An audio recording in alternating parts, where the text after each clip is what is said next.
a life-changing diagnosis of motor neurone disease, amyotrophic lateral sclerosis, known as ALS.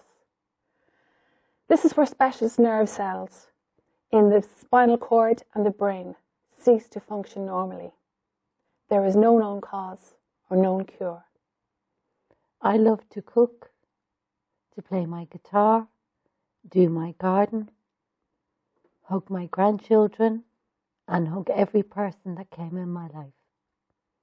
Life expectancy is 3 to 5 years after onset of symptoms, but this is different in every case. It affects slightly more men than women. My name is Marilyn O Connor, and I'm going to share my story with you.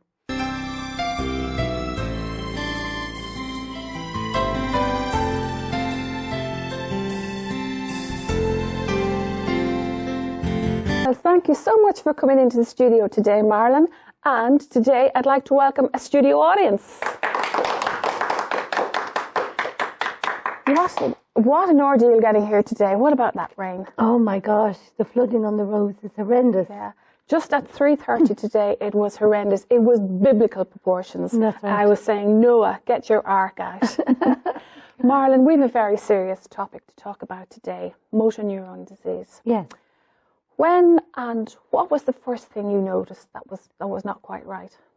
I noticed that it started off with a pain in my neck, like an uncomfortable shoulder.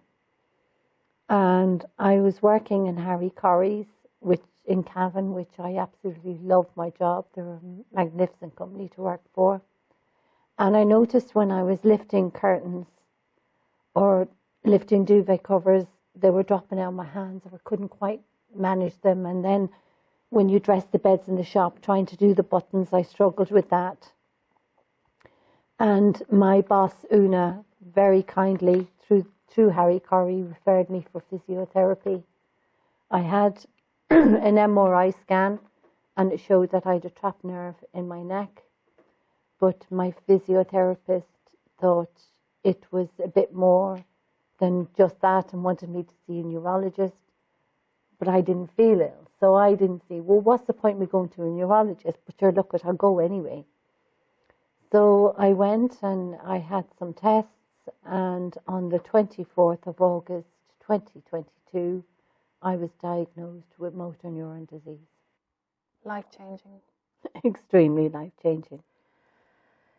As I mentioned, ALS, Yes. you're specific, and we were speaking last week, and each case is different. Each case is different. Can have different... there's no two cases of motor neurone disease the same. Some people can live for 6 months with it. Some people can live between 2 to 5 years. Some people can live 5 or 10 years. There's no rhyme or reason to it. There's no medical explanation for it. It's just the way it is. You were shocked. Yes, because I would have been, well, I still would like to think I was, a very positive person, very spiritual. I ate very healthy. I was exercised regularly.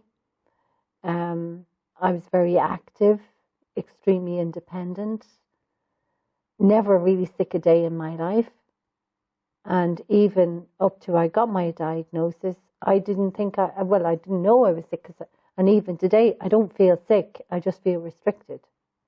Of course, there's a very high-profile person in Ireland at the moment, Charlie Bird, with motor neurone disease. But today, you'd like, and as I said in the intro there, that slightly less women than men get it. And you'd like to be a voice now for women who have motor neurone disease. Yeah, I would. I mean, currently in Ireland at the minute, Anya, there's 417 cases of motor neurone disease.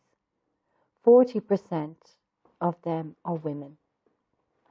And although motor neuron is motor neuron, whether you're a man or a woman, I wanted to do it from a woman's perspective. As in all the things I love to do. I love to do my hair, my makeup. I like to wear nice clothes. And I would have done that in a heartbeat. And for me to come here today, I wanted to look as well as I could. So my wonderful friend Colette came and did my hair and makeup for me. My partner dressed me. And I'd like to say as well, the photo you see in the background is a very glamorous shot of yourself, Marilyn. Yes. Looking your best. Yes. Okay. Marilyn, let's get to Marilyn O'Connor, the woman. You have written 3 books. I have. Directed 2 award-winning short films. Yes. Went back to education as a mature student and got a degree. You have directed drama societies. You steered a cancer survivor group and helped them to put their stories into a book. Yes. You've also helped the Holy Family School in Cootehill. You wrote a charity song and raised funds to buy a minibus. Now, this is just a tip of the iceberg. Marilyn, is it fair to say that some of the things that you did and were spurred on to do came from things that happened in your life? I'd say absolutely, yes. I mean, I grew up in Dublin, in the north inner city, and as a child, I was invisible. I never had any love. I never had any guidance. I never had any support. You had a very tough childhood. I did. You were sexually abused as a young child. I was from the age of 3 till I was 16. And going through those experiences left me feeling totally invisible at school. I couldn't concentrate on my schoolwork. I was totally socially awkward. I would stand at the back of the playground and watch the other children play because I was so heavy with the horrendous abuse I was getting at home. Was it a family member? It was my stepfather, yes. But my mother was also abusive. My mother was extremely physically abusive to me. So there was abuse on 2 levels, domestic abuse and sexual abuse. Yeah. Out of that, Marilyn, in subsequent years, you wrote Do You Hear Me Crying? You wrote it under a pseudonym. Yes. For sensitivities for your family members. Yes, that's you right. wrote a book out of the horrific crime that was against you. You wrote this book. I did. And one of the things about that book was for how I dealt with my pain was I used to write poetry. And I didn't write to become an author. I wrote as a healing exercise. And it was a fluke that I became a published author.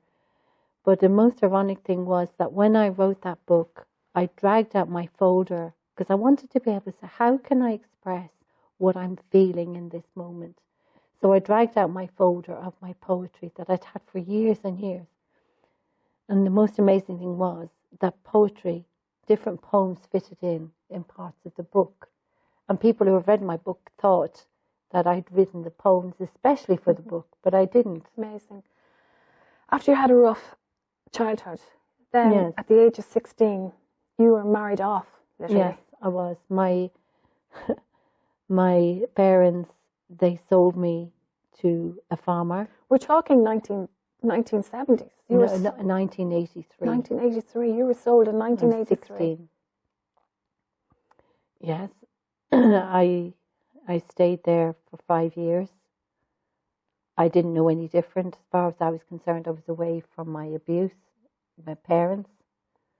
So, although I didn't want to do it because I wanted to go to school, I wanted to study, I wanted to be a doctor. I wanted to go to Canada and I wanted to study and be a doctor. You had children? I had one daughter in that marriage. That was a very, very traumatic time. You finally got away. I did. You met somebody else. I did. And I had 4 children with him, and that was an extremely toxic, abusive marriage.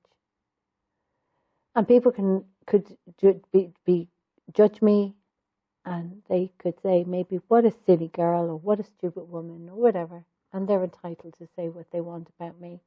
But until you've gone through that kind of a life, I didn't know what it was like to not be abused. I didn't have any... It was your norm. That was my normal. So I stayed in that for 23 years. And it was, I heard an advertisement of washing my kitchen floor one day. And I was on my knees of feeling entrapped, desperate, depressed. I was extremely overweight, just in a pit of hell. And I heard an advertisement on the radio, "Don't suffer in silence," and it was for the domestic violence unit. And I don't know what it was about that moment, in that time, hearing those words, but I just burst into tears and I thought, I have to do something. And that was the steps I took You got help. to free myself from that situation. When you did free yourself from that, you did meet somebody. I did. I met a wonderful man. He was ex-military. He was very fit. He didn't smoke or drink or anything like that. And we were together for 4 years. In the third year we were together, he got renal cell cancer. We married on the 13th of August 2014, and 3 weeks later he was dead. So it was a very, very weird time, because all the people that were at the funeral were at the wedding, and they were coming up to me and saying, "Congratulations on your wedding, and so sorry for your loss." And I remember just standing there thinking, like, this is not real, like, this is not happening. And it was. I would think, listening to a story like that, how can somebody, be hit with so much in life, I would say.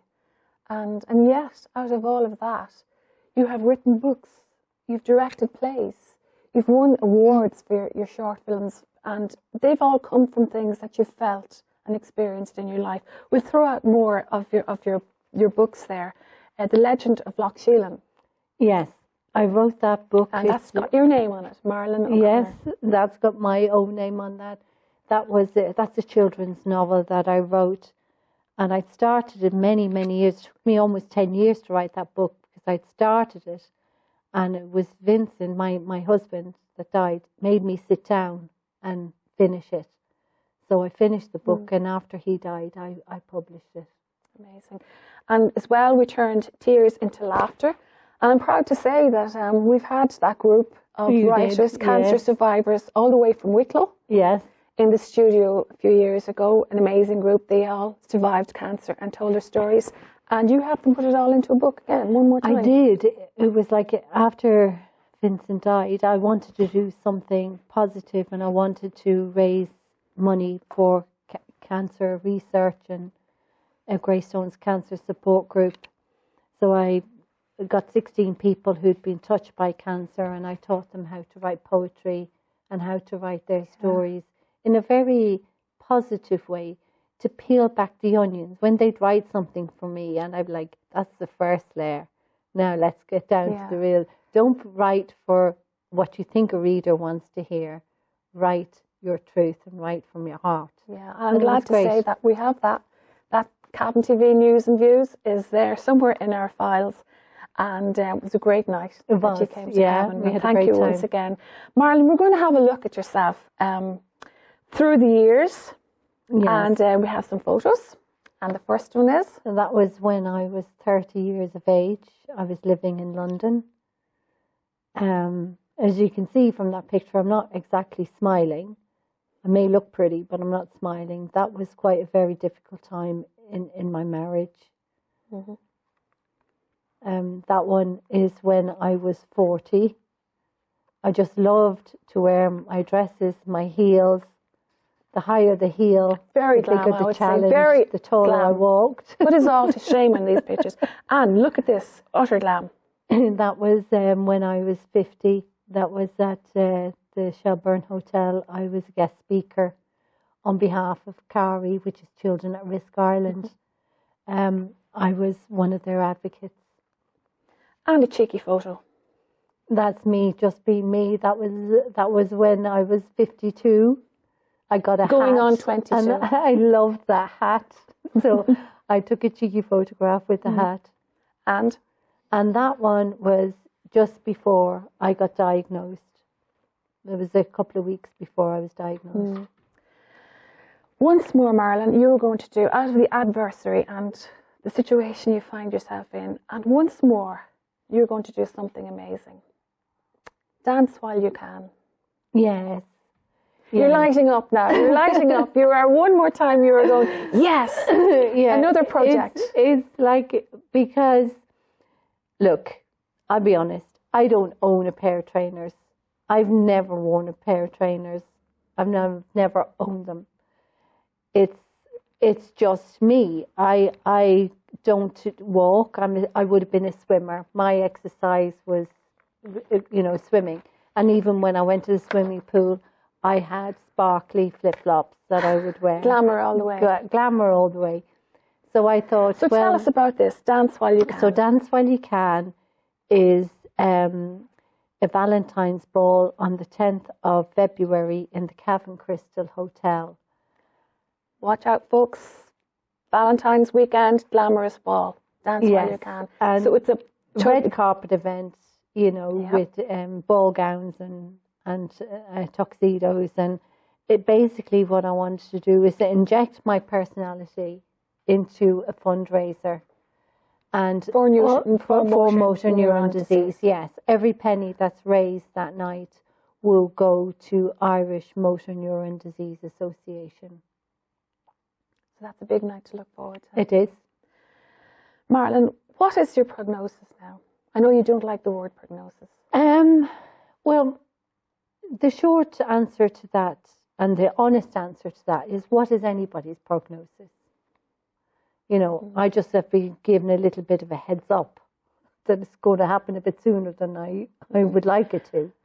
As motor neuron progresses, what help will you have from Motor Neurone Disease Ireland?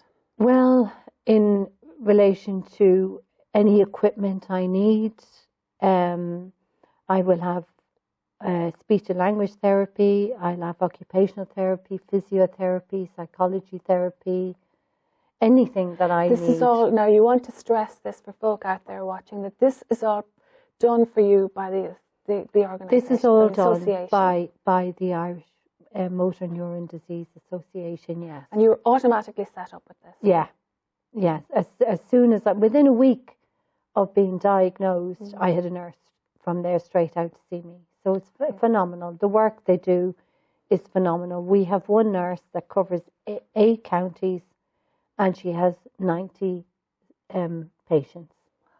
And that's why it's imperative to keep fundraising and assist them in any way I can. And to thank them for what they've done. You have someone special to help you as well?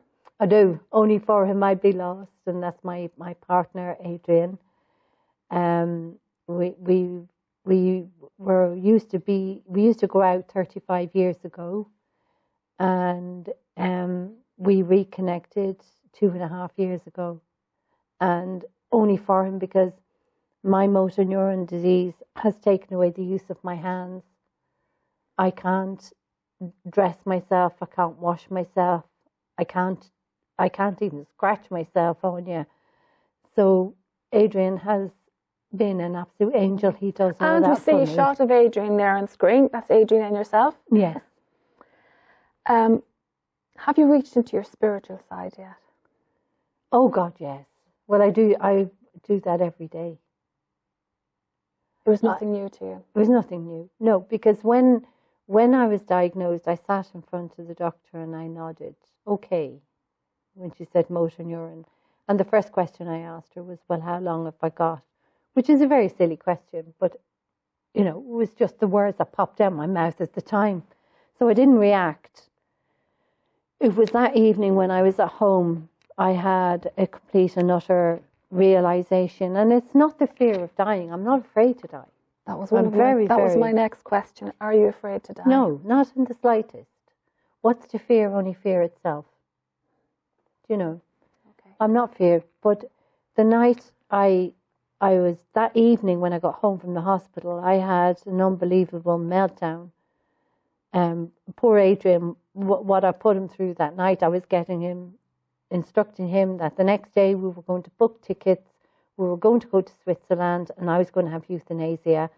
It's not dying, it's losing my dignity as a lady, being totally, having every part of my body seize on me and my brain working. What age are you now? I'm 56. So it's... With a lot more to live. A huge amount. Huge amount. I mean, Adrian and I had just bought a house. We moved in on the 12th of August and I was diagnosed on the 24th of August. We had loads of dreams, like to spend half the year in Ireland, half the year in Spain. As I say, life-changing diagnosis. Marilyn, thank you for sharing what you did this evening. What would you like to say to anybody out there that's had a life-changing diagnosis like you've had? What would you like? You can have the camera there. Well, it's your camera, and you can have a little word with them. I only can speak how I am dealing with it. And like I was saying, I had a meltdown. I was going to go to Switzerland, and the enormity of what I have to face. So I went to bed. I meditated. I prayed, I just let it all go, and I handed it over.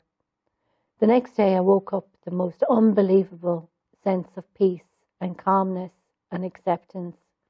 And I carry that with me every day. It doesn't mean to say I don't get a wobble, I do, but I don't fall down. And I would say to anybody that is dealing with a life-threatening illness and a life-shortening illness, there is nothing to fear, only fear itself. Enjoy every moment you have. Stay true to your heart. Fulfill any dreams you have. And know that you're in safe hands. Thank you, Marilyn. You said earlier, I was doing a little bit of meditation yesterday. Don't do it often. We should do it more often. And I came across a poem. And it just said Indian poem, and you talked about liking poetry today. Yeah. So I'm going to read this for you. I picked this yesterday now. Oh, I'm going to read this for you. This day is a special day. It is yours. Yesterday slipped away. It cannot be filled with any more meaning. About tomorrow, nothing is known.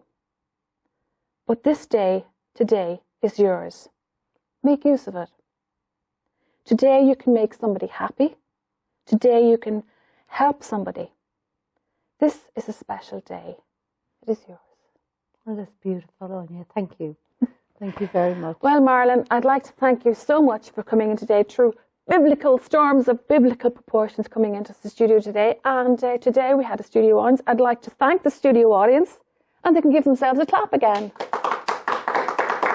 Once again, Marion, thank you for sharing your story with us. If there's anybody out there who would like to get help for any organisation or anything like that, research, go online and do it. We wish you the best for the future, and I'd like to say we wish you the best for, dance while you can, of course, and we're looking forward to that. And I would like to say as well that there's so many people out there, and we here in Cavan TV will help you with that as well. Thank you very much, Anya. Thank you. Thank you very much, and thank you to everybody again today. Thank you.